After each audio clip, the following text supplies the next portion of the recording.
Hi, New Life Church. Welcome to our TRAC Devo for the week.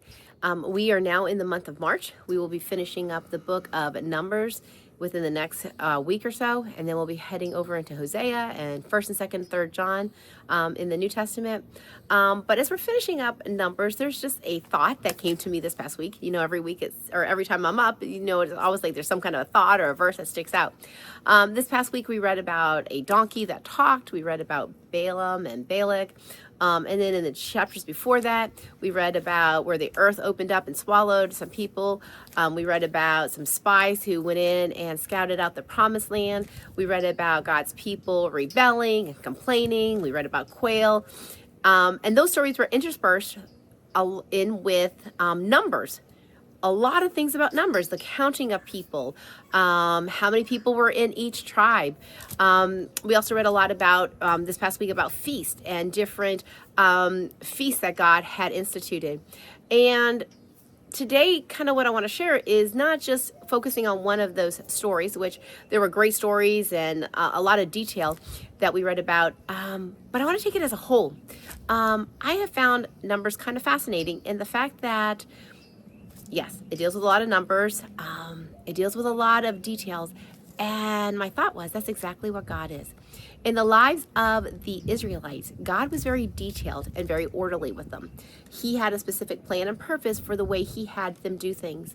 Whether it was the way that they were to pick up camp and march and leave when they were to move, whether it was the different feasts and festivals that they were to celebrate, whether it was just about anything, the duties of the different tribes.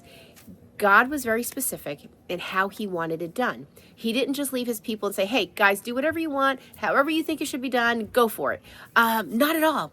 God put different rules and regulations in place, and he wanted it done a certain way. And then I thought about my life. You know, so many times I kind of think that there's a lot of stuff going on. But then when I stop and I realize that God is a God of order and purpose in my life, just like he was in the lives of the Israelites, he is in my life.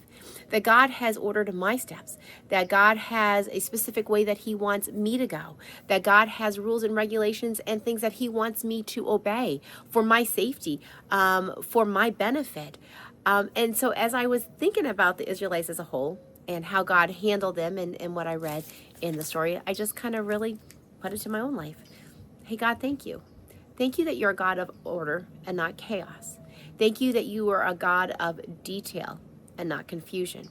Thank you that when you do something, while I may not understand it, I am sure the Israelites at that time did not understand everything that God was instituting or putting in place. But God had a reason and a purpose. And maybe at some point in time they fully recognized it and realized it, and maybe they didn't. I don't know that. But I know that God did it for a purpose. And that's the same way in my life. God orders things and has things. And while I may not always understand the reasoning why or how come, just like God was in the detail for the Israelites, God's in the detail for my life. And I can trust him with that. I don't have to be afraid. I don't have to walk in fear from day to day, wondering what's going to happen and how it's all going to work together. When I trust in God, I know that he's going to work it all out and that he's faithful and that he has a plan and a purpose for my life. And he will take care of the big things and the small things as I trust him. So New Life Church, I hope that thought just kind of encourages you today, that God is in the details of your life, that God is in the big things and the small things, and that when you trust him, he will order your steps accordingly, that when you trust him, he will direct your paths accordingly. And you may not understand it, and you may not get it, and you may not know why today, tomorrow, or even next year. But there's one thing that you can be confident in is that God has a plan and a purpose for your life. And when you trust him, he will fulfill everything that he's promised you. So New Life Church, I pray that this just encourages you today. Again, as we go through Numbers, it's not always exciting to read all the numbers, but when we realize that the God behind it had a purpose, it helps us to realize once again that there's a purpose in our lives as well.